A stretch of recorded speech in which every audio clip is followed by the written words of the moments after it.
Mobile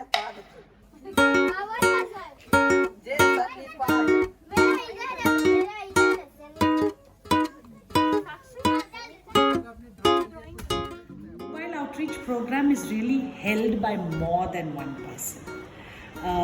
So we talk of the community that holds us, and that's important. But if I think of the first big outreach session we did, it was a typical session in the sense that I planted ideas, I made a plan, and then I left. And so I wasn't on site.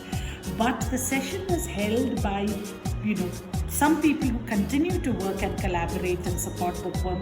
That's Niju Mohan, Tahir Narona as a young volunteer, and two other wonderful young people, Harish and Tanvi. 4 of them got into the red van and go to this urban poor settlement where we think there would be between 40 to 50 children. 88 children showed up, listened to a story called Night by Junuka Deshpande, published by Tulika, and then painted their versions of the night. And so our first mobile outreach session had artwork and expression and the life world during night of 80 children whom we had never met before. I think it's these things that really are so powerful that tell me why this outreach program has sustained and grown in the way that it has. And it's not one person, as it's the children and it's the resource persons who have supported Bookworm's mob all these years that really deserve credit for us being 12 years old. Our mobile outreach session revolves around the stories where we do pre-story activities, we do read aloud, and we do post-story discussion. And then it also includes extension activities which is typically connected to the story that we have chosen. Apart from stories, we also do other activities. We do book browsing activities, we do reading times, we do book talks, we do literacy games, and we do art session, and so many activities. And then we conclude the session with lending of library books where the children borrows the books and they take home and they keep it for a week and they bring it back when they come next. So for me, MOP is really the heart of everything that we do at Bookworm, and even a work that extends into dissemination, that extends into other organizations and other geographies is enabled because of our engagement with children through the MOP program. And I remember when I first joined Bookworm and the very first MOP session that I observed and was a part of, it really shifted something very strongly in the way that I looked at reading and the way I looked at libraries.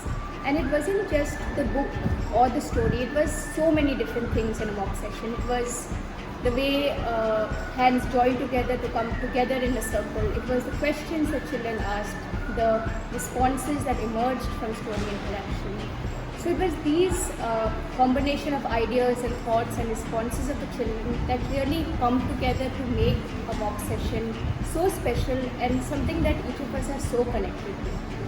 And MOP is an extremely joyful program. And I think I've seen very directly in practice how it shifts something not just for the children, but also very strongly for us to engage with MOP sessions with children.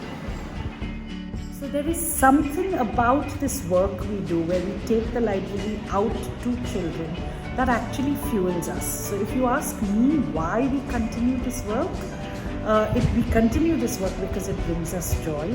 It reaffirms our role as library educators.